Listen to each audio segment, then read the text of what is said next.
He didn't win the lottery. He didn't go viral. He didn't even change his job. But 3 years later, people kept asking him the same question. How did you do it? And every time, he gave the same answer. I didn't. Not all at once. This is the story of a man who didn't chase success. He built it, one invisible step at a time. And it all started with a broken umbrella. His name was Daniel, 34 years old, lived in a small apartment above a bakery in a quiet part of town. He worked as a night security guard at a warehouse. The job was simple, the hours were long, and the silence was constant. Daniel's life wasn't falling apart, but it also wasn't moving forward. Each day felt like a copy of the last. Wake up at 2 p.m., eat something quick. Walk to work, sit for 10 hours, walk home, sleep. He wasn't unhappy, but he was tired. Tired of the sameness, tired of feeling like life was happening without him. One rainy night, Daniel's umbrella broke on his walk to work. He arrived soaked, cold, and frustrated. He sat down at his desk, pulled out a scrap of paper, and wrote, "I don't want to feel like this forever." He didn't know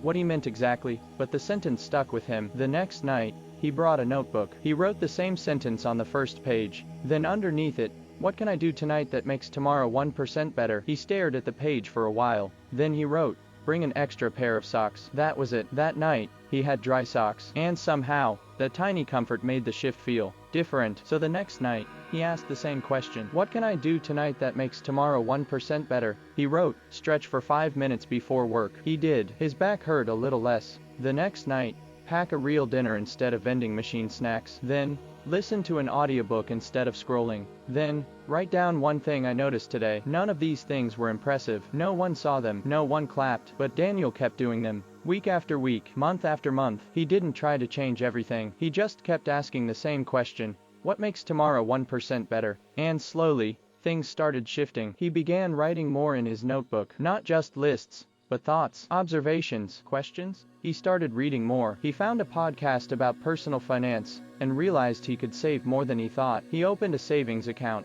He set up automatic transfers, just $10 a week. After 6 months, he had over $250. It wasn't much, but it was more than he'd ever saved before. He started walking to work a different way, just to see something new. He noticed a community center offering free evening classes. One was about digital photography. He didn't tell anyone. He just showed up once a week for 6 weeks. He borrowed a used camera from the library. He started taking photos on his night walks. Empty streets, neon lights, fog on the windows. He posted a few online. People liked them. One even got featured on a local blog. Daniel didn't feel like a different person, but he felt awake. He started sleeping better. He started caring more about what he ate. He started talking to the bakery owner downstairs. A year passed, then 2. Daniel didn't quit his job, but he started freelancing as a photographer on weekends. Small gigs, birthday parties, local events. He used the extra money to take a short trip.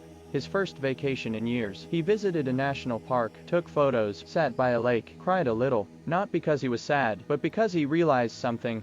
He had built a new life, quietly, patiently, one small step at a time. And it all started with a broken umbrella and a question. Daniel never made a big announcement. He never reinvented himself. He just asked a better question. Not, how do I fix everything? But, what makes tomorrow 1% better? That question didn't give him control over everything, but it gave him control over something. And that's where change begins. Not with a leap, but with a shift. Not with a plan, but with a question. What's one small change you've made that ended up making a big difference in your life? I'd love to hear your story in the comments. If this story made you pause, if it reminded you that change doesn't have to be loud, you are in the right place. We share stories like this every week. Quiet stories, real stories, stories that stay with you. You are welcome to join us. Next time, I'll bring you another story of an ordinary life, an invisible shift, and the quiet power of small steps. Until then, ask yourself, what makes tomorrow 1% better?